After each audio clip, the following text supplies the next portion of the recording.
or should I say, hello Mr. and Mrs. America and all the ships at sea and all you foreigners out there who would like to know the truth about America. And we're going to put some truth about Japan in here, Tibet and China. Yay! That's what we're doing, kids.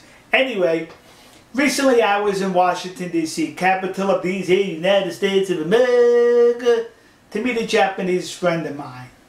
And on the Sunday, we're walking the National Mall where all the monuments are. The Lincoln Memorial, the Washington Monument, the World War II Memorial. Well, we are now walking towards the Korean Memorial.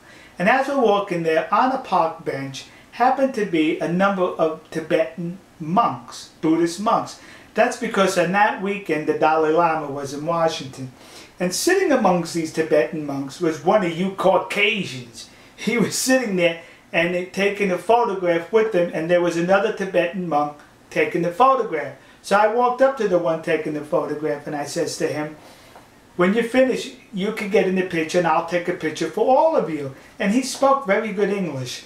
And that's what he did. He went back and sat with them. He took a picture. I took a picture with their cameras. Everything was going just fine.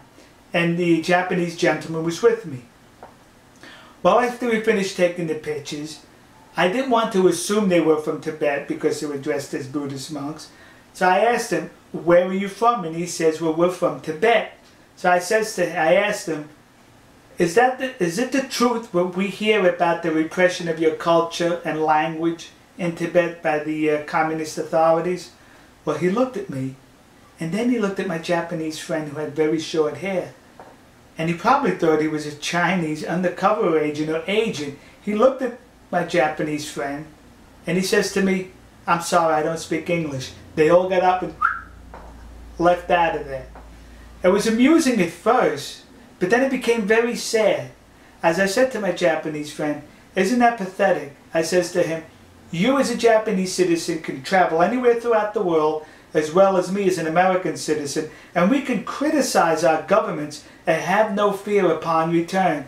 And these poor folks, the other side of the world from commie land, they still had the fear of the commies within them. So that action in itself answered my question on the repression the Tibetans have to suffer and endure under the thumb of the communist thugs in Beijing. That's pitiful, folks.